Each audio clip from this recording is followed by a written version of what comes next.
Limits. Everyone has them. It was Tuesday evening, and I was lying in bed waiting for my wife Wendy to finish in the bathroom and join me.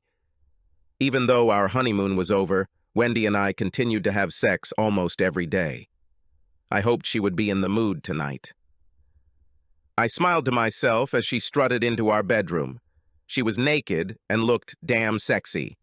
Wendy is 32 years old, blue-eyed blonde with a runner's build. She has slender, sexy curves, round, perky C-cup breasts, a toned stomach, and incredibly long legs that seem capable of wrapping around me twice. "Hi, baby. Can I ask you a favor?" she asked. I reached for my mostly limp manhood, stroked him a couple of times, and answered, "What will I get in return?" "You dirty old man. You know what you'll get." "What kind of favor, honey?" Wendy reached over to her desk and grabbed her iPad before crawling into bed next to me. Snuggling close to me, she said, "I'm following this new author on Literotica. His name is Hipster, and I think he's a pretty good storyteller.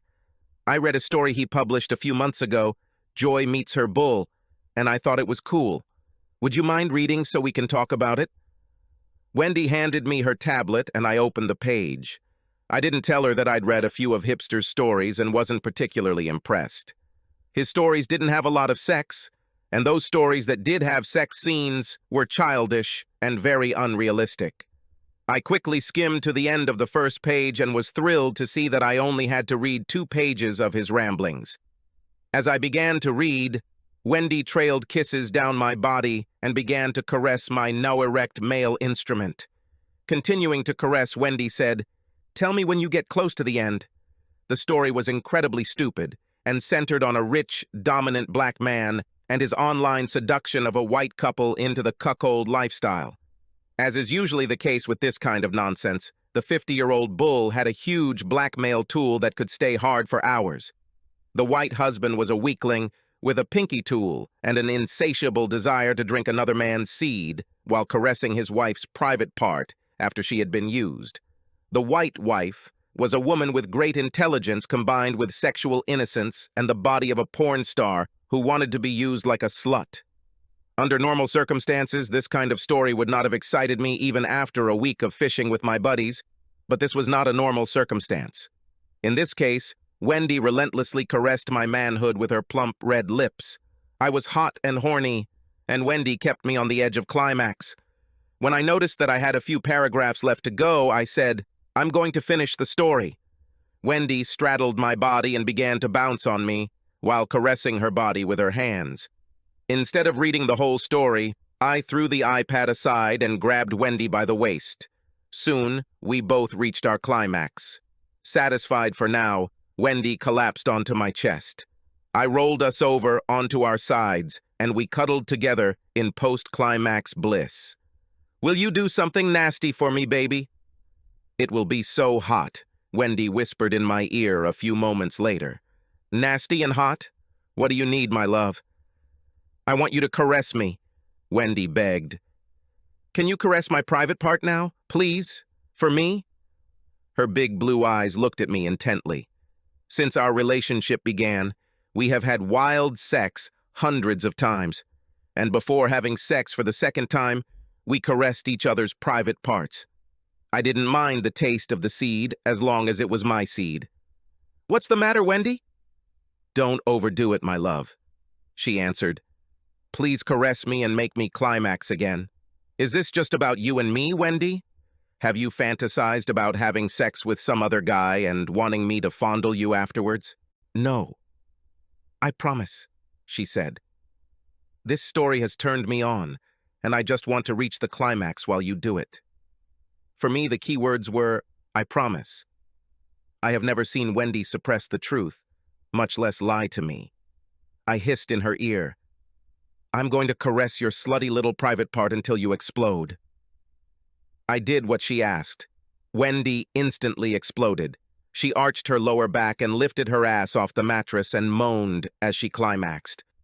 For the next 30 minutes, I continued to comply with her request. She reached the finish line 2 more times and then begged, "No more."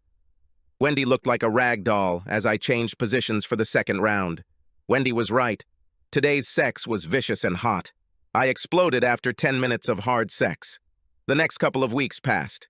We had our usual sex almost every night. On every third or fourth play date, Wendy would ask me to repeat the recent experience. As a reward for the mind-blowing climaxes she was receiving, I got more opportunities to fuck her where she was sitting. I loved it.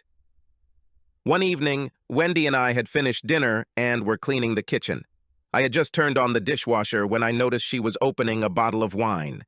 She poured 2 glasses, looked at me, and asked, "Can we sit and talk on the patio?"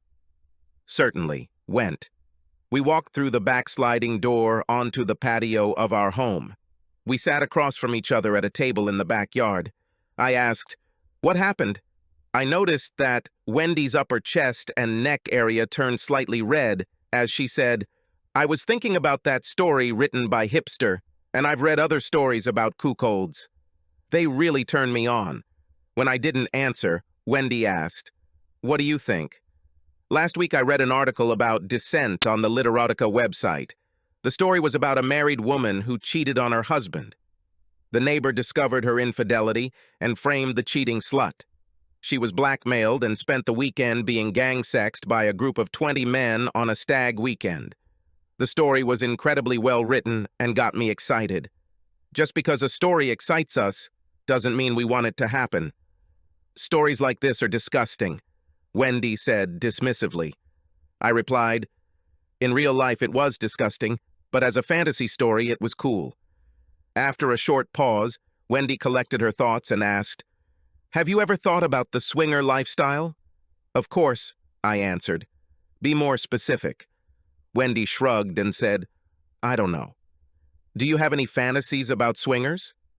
"I suppose so," I agreed. "It would be hot if you dressed up in that sexy black dress, put on some makeup, and went to the cocktail bar alone." I definitely got Wendy's attention as I continued. "You could flirt and maybe even dance with a sexy young girl, pick her up, bring her home, and let me seduce her and have sex while you watch." My wife was clearly unhappy, but I continued. "That's a pretty hot swinger's fantasy, don't you agree?" I asked her. "That's disgusting," was Wendy's immediate response. "This kind of crap doesn't happen. I bet I can find over 100 similar fantasy stories on Literotica. Do you want to argue?" Wendy didn't answer, and we both sat in awkward silence for the next few minutes. Finally, I asked, "What's the matter, Wendy?" When she didn't answer, I asked, "Are you trying to cuckold me? Do you want me to watch other men fuck you?" A full 2 minutes passed before Wendy responded. "This idea excites me like hell," she said. There was a long second of silence before Wendy asked, "Will you do me a favor?" I didn't want to commit myself, so I shrugged. She continued, "Would you consider trying it?" I admit that I was more than a little angry, but I controlled myself. Wanting to clear things up, I asked, "Do you want me to think about watching another man have sex with you?" I let the silent tension build, and when Wendy didn't answer, I finally asked, "Will you do me a favor?" Wendy's eyes narrowed. Assuming she had no choice, she nodded in agreement. "I'll think about being humiliated by a cuckolded sissy if you think about being a 32-year-old divorced slut." "Who the hell is talking about divorce?" was Wendy's immediate response. "Wendy, we both come from divorced families," I explained. "We talked about loyalty before we became exclusive, and again after you accepted my proposal. We swore to be faithful. We took the same vow at our wedding." Wendy's eyes filled with tears as I continued. "You married a single man, but I haven't changed," I said. I stood up and took the last sip of wine from my glass. "What if it's important for me to try playing cuckold on a date?" I heard her words from behind my shoulder. I turned and looked at Wendy for a few seconds before picking up my wine glass and staring at it for a long moment. With a flick of my wrist, I threw the glass into our stone fire pit. It shattered into pieces. "My God!" Wendy screamed. "Your grandmother gave you this glass 2 days before her death. You treasured it." Looking back at Wendy, I told her, "I value a faithful marriage 10,000 times more than a glass of wine. But I will just as easily give it up if you don't keep your promises." It was cold before bed that evening, but over the next few days, everything returned to almost normal. On a Wednesday afternoon a couple of weeks later, My best friend and business partner knocked on my open office door. Ben asked, "Do you have a couple of minutes?" Ben and I met in college. He majored in botany, and I studied landscape architecture and design. After high school, Ben and I bought matching used Ford F-150 pickups and went into business together. I designed and supervised the construction of our facilities, while Bean identified the best plants to decorate my finished project. The first 2 years were difficult and we barely survived. By year 5, we breathed a sigh of relief, and by the 10th anniversary of our partnership, we had a successful small business. Over the years, I met and married Wendy, and Ben married Sherry. We were close as couples, but Wendy and Sherry didn't hit it off right away. Wendy works by the book and is a registered nurse at our local pediatric hospital. Sherry is a free spirit and an herbalist. She also taught dance a couple of nights a week. Ben and I have been thrilled that the girls have become closer friends over the past couple of years. I told Ben, "Yes, give me a second," and pointed to the chair opposite my desk. When I finished calculating the design a few moments later, I looked up and saw that Ben had poured a couple of inches of bourbon into 2 glasses. He walked back towards my desk before turning around. He walked back to the bookshelf and grabbed the bottle of bourbon. He brought 2 glasses and a bottle to my table before plopping down in a chair. "Is everything that bad?" I asked Ed. Ben took a few moments to collect his thoughts and asked me a question. "Are you familiar with the saying, 'Men are from Mars and women are from Venus'?" "I think that was originally the title of the book," I replied. Ben seemed to ignore me and continued. "One of the differences between the sexes is the way they talk about sex," he said. "When men talk about their sex lives to other men, it is very impersonal. We've known each other for almost 15 years, and all you know about my sex life is that I like girls and I like sex. I know just as much about you." Looking at me, he asked, "Do you agree?" I nodded in agreement. "Girls are different. When they talk about sex, they are incredibly detailed. They share all their delicious details. When girls talk about sex, there aren't many secrets." I wasn't sure if I agreed with Ben, but I knew he was trying to say something. "Okay," I said, waiting for him to continue. He took a sip from his glass and then pointed at my glass. I followed suit before he continued. "I need to talk to you about my sex life with Sherry," he said. When Ben took his second sip, I didn't need any encouragement. I drained my glass and moved it to refill it. "Did you know that shortly after we started dating, Sherry introduced me to the swingers lifestyle?" I shook my head, and Ben continued. "For Sherry and me, sex and love were completely different," he said. "We fell in love and committed ourselves to each other, but we attended swap parties and had willed sex with everyone we liked. I know our views on love and sex are unusual, but it worked for us. Are you still with me?"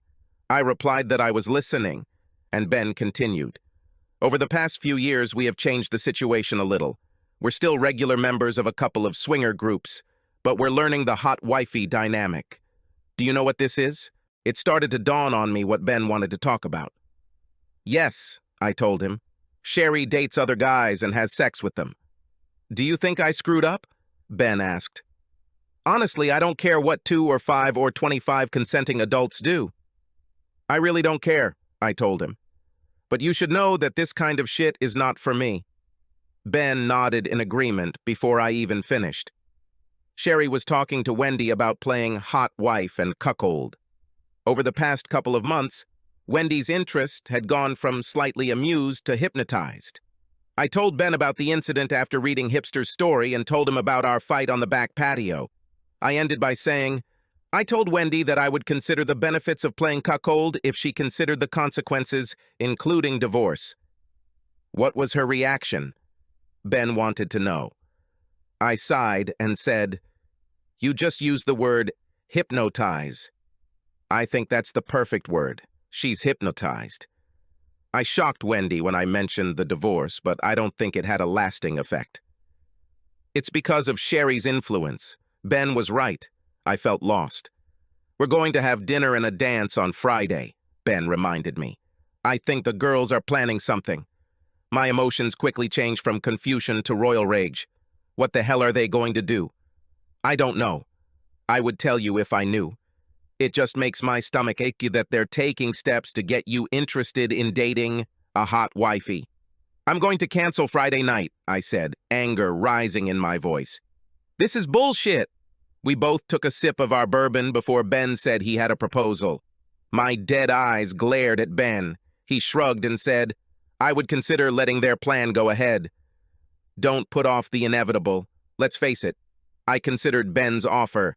It made sense, but not trusting my voice, I nodded. Ben could tell I was overcome with emotion. He told me, you know I'll have your back, isn't it? I squeezed out a half smile and said, yes, thank you. Ben poured me a third drink, stood up and walked towards my office door. Before leaving the office, he raised the bottle and said, that's enough for today. I'll return the bottle to you in the morning. On Friday night, Wendy and I met up with Ben and Sherry at the Twilight Room, an upscale steakhouse. As usual, when the four of us got together, we had a great time. To start, we each drank a cocktail, and with dinner we drank 2 bottles of wine. I noticed that Ben followed my example and hardly drank. The girls shared most of the wine. Dinner was amazing. We each ordered a gourmet dessert and divided it into 4 parts. I was relieved when we were able to finish a wonderful dinner without any negative discussions, but I suspected Ben was right. The girls had a plan, and it was going to happen in the Twilight Room while we danced. Wanting to test my theory, I asked, would anyone mind if we went to Tumbleweeds for some country dancing instead of the Twilight Room? I'm in the mood for a little line dancing. Wendy's face showed a deep concern, far more than a simple change of plan would have justified. Sherry saved the day by saying, Chris, I told a few of my girlfriends that we were going to be in the Twilight Room. I wouldn't want any of them to come alone and have no one to sit with. I would appreciate it if we could stay in the Twilight Room. As a gentleman, I agreed. Ben caught my eye. He also noticed Wendy's strange behavior. Since Sherry is a dance instructor, she put a lot of time and effort into training Ben and me. We are actually very good dancers and enjoy being on the dance floor. When the music started, the 4 of us were in each other's arms. We danced for about 30 minutes before Sherry and Ben returned to our table. As the next dance came to an end, Wendy said, let's take a break. I need to catch my breath. Are you sure, love? I could dance with you all night. Wendy said, I'm ready to drink my drink. Pulling her close, I said to Wendy, I feel close when we dance. Will you promise me to dance every dance tonight? Wendy didn't answer my question. Instead, she kissed me on the cheek, took my hand, and led me back to our table. As we approached our friends, I saw Sherry and Wendy exchange an unspoken sign. We had barely returned to our table and sipped our drinks when a handsome man about 5 years older than us approached the table. Addressing his question to Sherry, he extended his hand and asked, Can I ask you to dance? Sherry smiled and, looking at Ben, asked, Do you mind? Ben nodded approvingly, and when Sherry returned to the dance floor, Ben gave me a very aggressive look. I was on my guard. A moment later, a second man approached our table and asked Wendy, Would you like to dance with me? Wendy was thoughtful as she turned to me. I don't want to be rude, was her weak answer. You do not mind, do you? I looked at my wife and said, 5 minutes ago, we agreed to save all our dances for each other. I stood up and extended my hand to her, telling the guy, No, thank you. I'm going to dance with my wife. I thought Ben would choke on his drink as he tried not to smile. I led Wendy back to the dance floor and we danced through 5 more songs. I noticed Sherry and Wendy exchange a few disappointed glances. When Wendy insisted we rest, we joined Ben and Sherry. Neither of them looked happy, and I suspected they had exchanged a few angry words. After a short rest, Sherry said, Chris, we haven't danced yet. Let's go too? Wendy nodded approvingly and was shocked when I said, I'm in the mood to spend as much time as I can dancing with my wife. I tapped Ben on the shoulder and said, Take your girlfriend there. We will join you soon. 2 songs later, the man who had danced with Sherry earlier came up to us. He told me, I noticed that your girlfriend is tapping her finger on her leg. Would you mind if I asked her to dance? I told him, My wife is resting. We'll join our friends, I pointed to Ben and Sherry. When she's ready to dance again. Thank you. Sherry and Ben returned to our table after the next dance. Sherry grabbed Wendy's wrist and announced, "We're going to the ladies' room." After they left, I asked Ben, "Do you know these two assholes?" He nodded and said, "I know the one above. He is Sherry's friend." Sex buddy? I wanted to clarify. Yes. Why were you both angry when Wendy and I came back? Ben smiled and told me, "Sherry wanted me to get you to dance with her so that asshole could spend his time dancing with Wendy." I was furious and hissed, "What are they trying to achieve?" Sherry convinced Wendy that you would be delighted to watch her dance with other men. This is the first step to dating a hot wife. This is more like the first step towards divorce. That's what I told Sherry, Ben admitted. Listen, I said, looking intently at Ben. They are planning something in the toilet. Whatever it is, Wendy will outright ignore my desires to spend every dance with her. If this happens, I'm leaving. I expect you to give me at least a 20-minute head start before you take Wendy home. Depending on how angry I get, you might have a new roommate for a few days. Just like Ben said, I saw Sherry and Wendy come out of the restroom.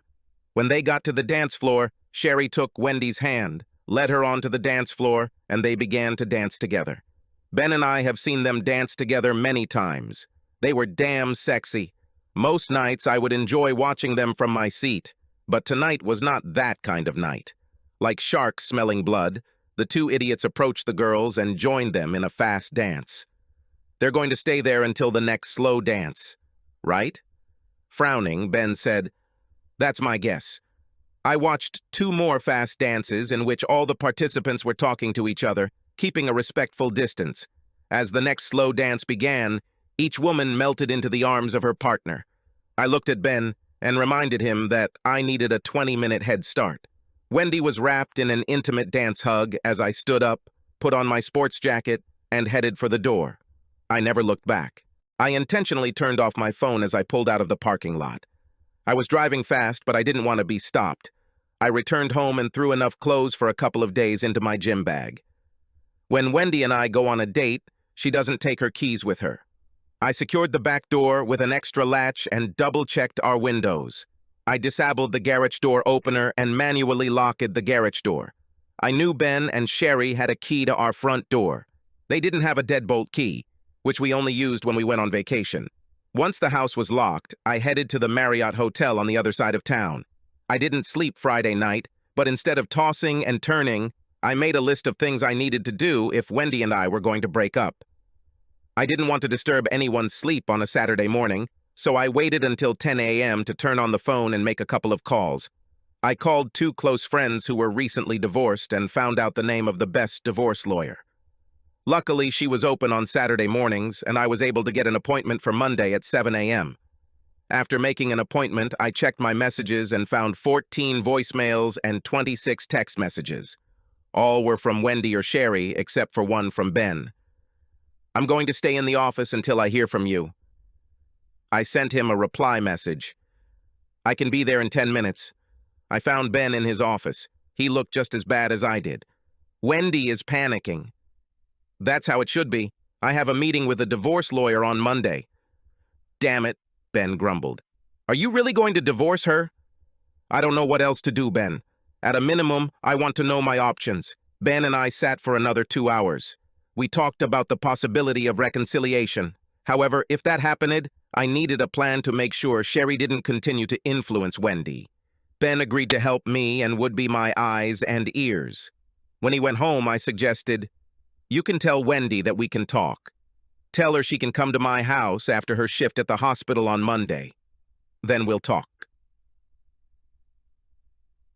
On Sunday, I met a divorced friend on his yacht in Long Island Sound, and he recommended his lawyer to me. We swam all day, and that evening, I treated him to a lobster dinner before heading back to the Marriott. I was in a surprisingly good mood. The next day at 7 a.m., I met with attorney Bev Carr, and she explained my rights in the divorce process. She recommended that I talk to Wendy and try to work things out. I knew it was an option and hoped it would work, but I gave Bev a deposit and asked her to write the divorce petition. I was hoping I wouldn't need it, but I wanted to have it ready just in case. Bev also recommended making an appointment with a local private investigator. Depending on the outcome of our conversation, the private investigator could confirm that Wendy remained within the confines of our consummated marriage. I got to the office only at 11 a.m. As soon as I crossed the threshold, Sherry pounced on me and demanded, "Where the hell have you been?" The frustration that had built up over the weekend exploded, and I took 2 quick steps in her direction. Ben was just as fast. He hugged me tightly and pushed me against the wall. "Don't touch her, Chris. Nothing good will happen if you do this." When I turned around and looked at Ben, I saw that he had my best interests at heart. My buddy really had my back, even when his wife was involved. When Ben and I untangled myself, I growled at Sherry, "Get the fuck out of here. If you don't leave in a minute, I'll call the police." "Chris, I'm just here to help," I exploded. "Fuck you, darling. The only thing you care about is turning my wife into a slut like you." "I'm not a slut, you asshole. Ben and I have an agreement and a completely acceptable relationship." "You do have an agreement. You and Ben both agree that you can be a slut," I said. After a moment of silence, I decided to continue. "Leave me alone, darling," I said. "I need to decide whether I'm going to file for divorce." Sherry was standing in the middle of our office when I turned and left, slamming my office door. It's time to plan. My conversation with Wendy was disappointing. On Monday evening, I returned to the locked house. Wendy arrived exactly at 7 p.m. and burst through the front door screaming, "I'm sorry, I'm sorry, I'm sorry." When she threw herself into my arms and begged, "Please forgive me," I thought that maybe there was a chance that we could undo the damage that had been done. "Let's talk," I suggested, when Wendy loosened her tight hug. Together we walked to the kitchen table. "Have you actually met with a divorce lawyer?" Wendy asked. Nodding slowly, I said to Wendy, "I want to clarify my rights and confirm that the house and business will remain with me, since I purchased them before we got married." "Chris, please." "I don't want to talk about divorce. I promised myself I wouldn't mention it as a possibility, and it ends up being the first thing I ask." She calmed down before asking, "Can I say a few things?" When I nodded in agreement, Wendy said, "I'm ashamed that I allowed these stupid fantasy stories, along with Sherry and Ben's lifestyle, to affect our marriage. I told my parents the full and honest truth, and they are also ashamed of me." Through my hospital, I made an appointment with a psychologist. Our first meeting is scheduled for Wednesday, and I will meet with her twice a week until I can get my head together and understand how I became so stupid. I smiled at Wendy because a consultation was something I would have insisted on. I also called Sherry. "That's how I found out that you went to see a divorce lawyer." I told Sherry I wasn't going to talk to her for a while. It doesn't really matter, but she agreed that it was a good idea if I hoped to make things work with you. She ended with a plea. "Chris, we can't make things work if we don't stay together. First, will you let me sleep in the guest bedroom? Please." We didn't have sex until the following weekend. We were horny as old goats and had sex until I had 2 climaxes, and Wendy had several more. Wendy returned to our bedroom halfway through the 2nd month. We had been close almost every day for the previous couple of weeks. Half the time we had sex and half the time we made love. By the 5th month, we were as close to normal as I had ever expected.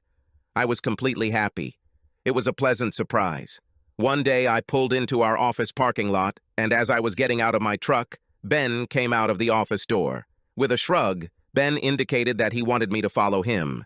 Together, we walked the 50 meters to the first of 25 greenhouses we used to grow Ben's plants. I followed Ben to his orchid room, where he grew his award-winning orchids. I watched him silently for over 15 minutes as he examined a new batch of crossed flowers. Without looking up from his work, he said, "I canceled our trip to the conference in Orlando." Ben and I were scheduled to attend a 4-day industry conference starting at the end of the week. We rarely went to these events together.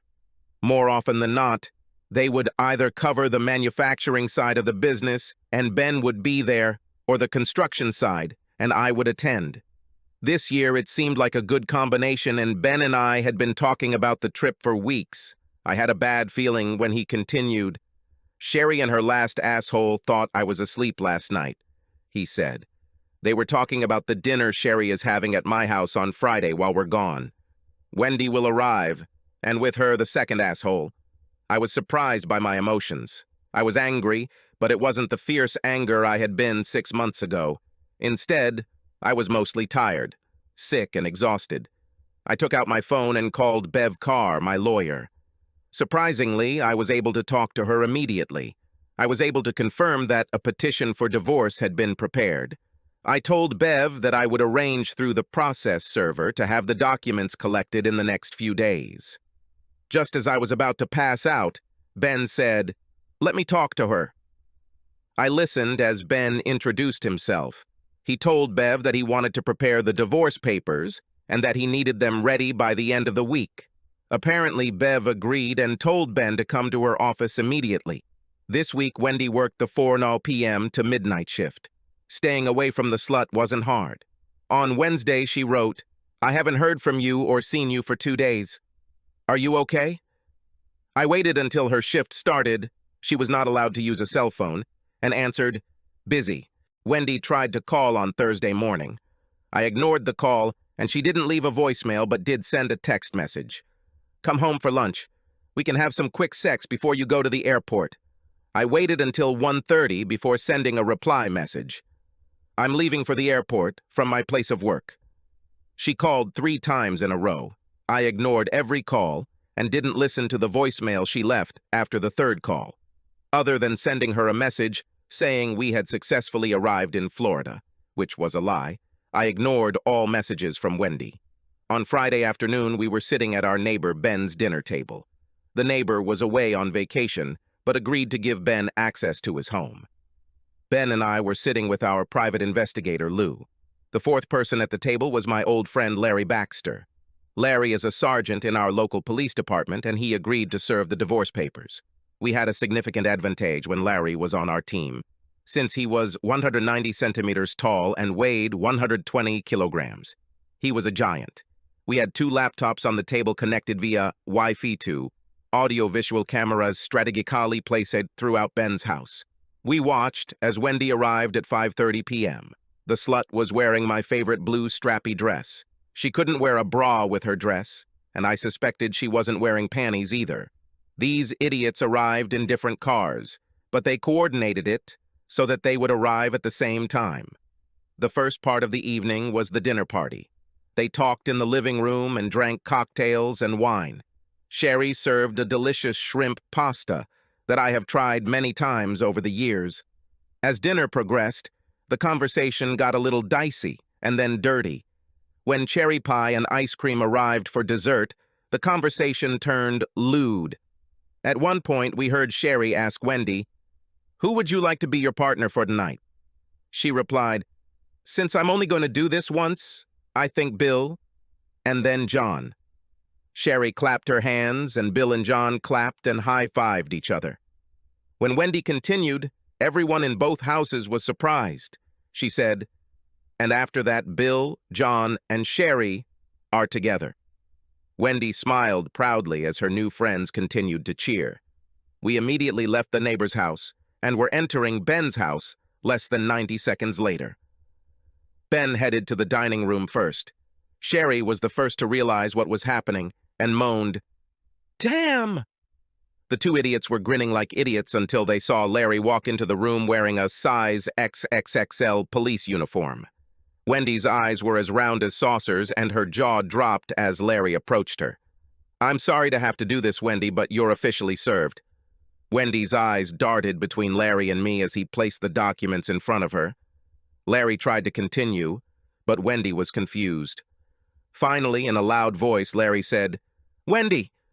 When Larry got her attention, he continued, "Wendy, there is also a restraining order keeping you away from Chris, his home, and his business. If you come within 150 meters of Chris or the 2 properties, you will be arrested. You understand?" Wendy could barely nod. "As a friend, I would advise you to hire a lawyer." Finally, Larry concluded, "Sherry, you are officially served." Sherry was stunned when the second set of papers was placed in front of her. The court gave Ben 10 days to remove his property from the house. You understand? What the hell is this? Sherry yelled at Ben. Ben just gave Sherry a disdainful look. You are also prohibited from approaching his business closer than 150 meters, Larry continued. When the fireworks ended, I laughed. It was a strange sound, considering the circumstances. When I got everyone's attention, I said to the idiots, pointing at Wendy, "Hey guys, this slut likes to be punched in the place she sits on, and she doesn't need lube." Wendy began to sob hysterically. Larry's booming voice said, "Chris, stop that! Now!" Wendy is quite emotional. Returning his attention to the visitors, he said, "If you'll excuse us, we're leaving. Enjoy the rest of your dinner." An hour after we left, I received a text from Larry. "Wendy left 5 minutes after us," he said. "Looks like Sherry let both idiots stay the night." He also sent me the car registration details of those two idiots. A week later, it was a beautiful Tuesday evening when I pulled into the Lesmore Park parking lot. More than 30 softball games were played there. I sat in the stands, watched the game, and got some fresh air. Afterwards, I followed the players to a bar, a local hangout. The team took a table in the back corner next to another group of baseball players and began swapping stories about their athletic accomplishments. I waited 5 minutes and took a sip of local India Pale Ale before approaching the group. "Are you Bill Weston, right?" I asked. "What do you care about?" He wanted to know. I told him, "Your wife just went into premature labor. A neighbor took her to the hospital." Bill grabbed his phone and looked at it. "Deb would leave me a message if she was in labor." "You're full of crap." "I was with her when it happened," I explained. "I helped her get to the neighbor's car." "Do you know how this happened?" Bill asked.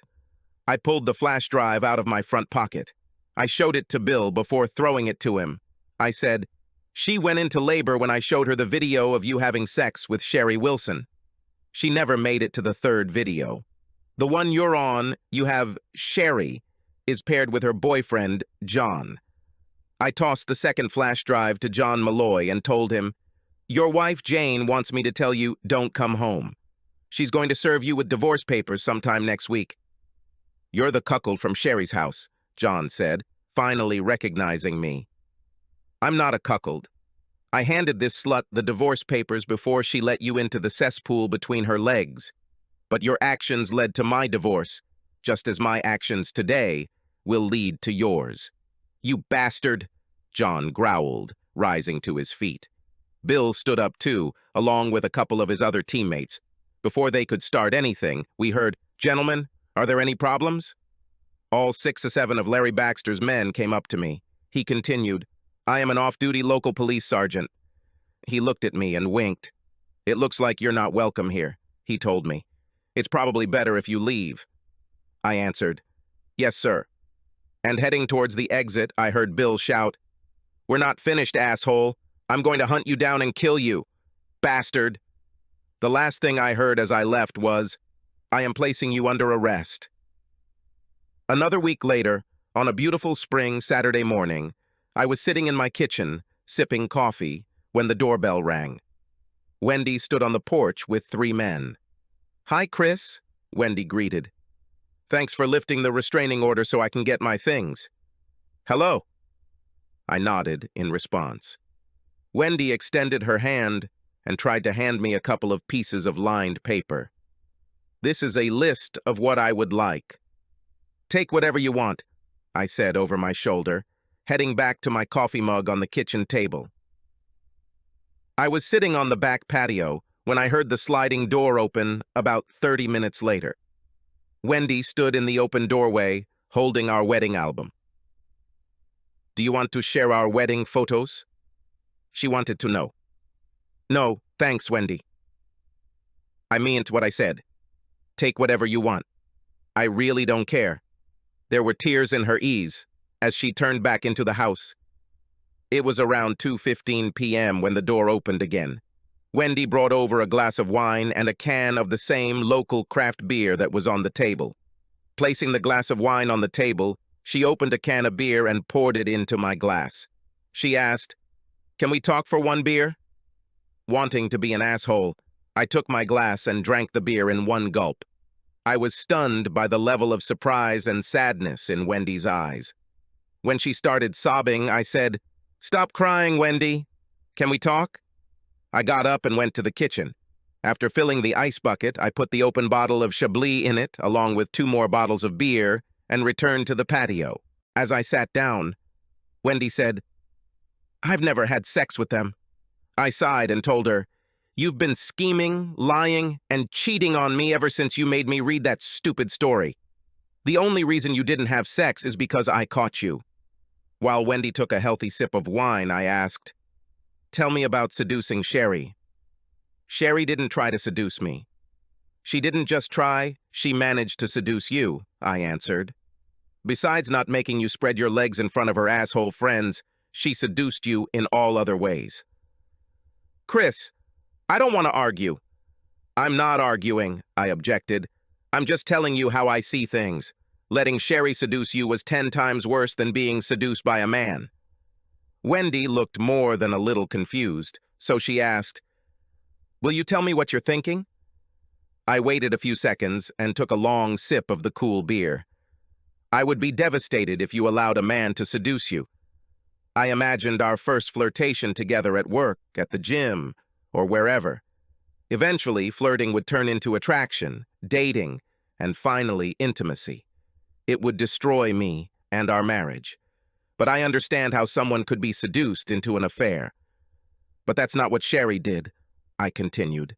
"Instead, Sherry convinced you that sex with any man would have a positive effect on our marriage." When Wendy tried to interrupt me, I waved her off. "Don't start, Wendy," I said. "I'm not saying Sherry was going to set you up with an 80-year-old man, but there was nothing special about the 2 idiots she invited to dinner. They were nobody. Sherry convinced you to give up your marriage for 2 strong man tools." Wendy stared at the tabletop for a long moment before reluctantly admitting that my thoughts were correct. "Everything sounded so exciting coming from Sherry," Wendy said.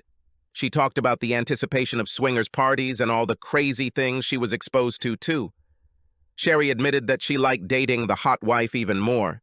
She felt empowered as she went to the bar with Ben, flirting and dancing with the men while he watched, and finally choosing her date for the night."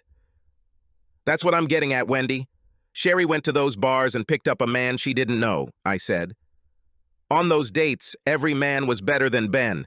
This is fucking disgusting, just like your date at dinner at Sherry's house." After a short pause, Wendy asked, "Why is Ben divorcing Sherry?" "For much the same reason I'm divorcing you. He no longer trusts or respects her. She deliberately ruined the marriage of his best friend and business partner, and he doesn't want to be married to such a vile person." We both paused for a moment and thought about our predicament. "I know that I was completely unfair to you. You've been warning me since the first night you read that stupid story. But Ben is unfair to Sherry. They had an agreement."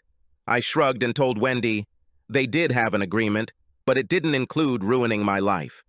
What Sherry did was beyond the scope of their agreement. Also, I don't think Ben was very happy in the cuckold relationship." "Did he tell you this?"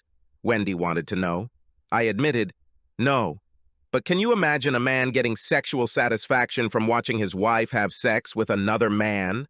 I can't." After another short pause, I asked, "I thought everything was going back to normal when you started going to the therapist. What's happened?" I saw Wendy clench her jaw as she considered my question.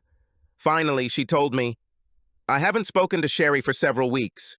Eventually, we started texting and talking. After a few more weeks, we started meeting once or twice a week for coffee. When I didn't answer, she continued. One afternoon, she walked into the cafe and was beaming. I asked her if she had just been to the gym. Sherry told me in great detail that she spent the day with 3 college guys. They took turns having sex with her all day." Wendy shrugged and finished with the words, "I couldn't get it out of my head.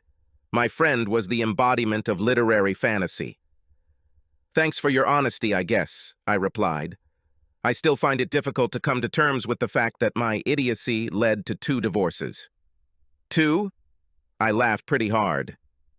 What's so funny? Wendy wanted to know. Your idiocy led to 7 divorces. How the hell did you figure that out? Wendy asked. You and me. I raised one finger. Ben and Sherry. I raised a second finger. After you left Sherry's party, she took those 2 idiots to her bedroom. Ben set up the camera. I took the video to their wives. Both filed for divorce. I raised my third and ring fingers. Wendy's eyes widened when I admitted that there were cameras in Sherry's bedroom. She asked, "Do you have a video of—" A sudden sob did not let her finish. "Do I have a video of the gangbang last Sunday afternoon?" "Yes, I have. 3 out of 5 guys were married. I shared a video of their 3 very unhappy wives. They are all in the process of filing for divorce. You caused 7 divorces, Wendy." I stood up from the table on the patio and walked out without looking back. I walked through the patio door, locked it behind me, and drew the curtains on the door. 8 years later, it was only 9:30 p.m. After the men helped clean up the backyard and the women helped around the house, about 50 guests left after a very festive day celebrating Ben's 40th birthday. Our wives were curled up on the living room couch, relaxing. They've been there for the last hour. Ben and I were together on the back patio. We sat by his fireplace and sipped a very expensive bourbon that someone had given Ben as a gift. "Remember when you told me that men are not supposed to talk in detail about their sex lives?" I asked. Ben chuckled and said, "Perhaps I will remember part of this conversation." I asked, "Are you and Abby?" The rest was left unsaid. Ben was already smiling and shaking his head.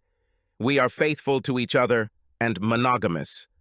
I raised a toast to my friend and said, "I'm glad." We stared at the fire for a few minutes before Ben admitted, "I've come to the conclusion that there's not much love in a relationship like this." When we heard the patio door open, Ben and I turned to see his 8-month pregnant wife, Abby, leading his 3-year-old son out the door. They were followed by my 7-month pregnant wife, Brittany. Brittany held our sleeping 2-year-old daughter in her arms. "It's time to leave, Chris." "I'm tired," Britt said. Ben and I smiled as we turned to each other. He raised his glass and made a toast to 2 happy old farts. Subscribe to our channel so that your second chaff doesn't cheat on you, and go ahead and listen to the next story, because this story is nothing compared to the next one. If you're under 18, don't even think about listening to the next one.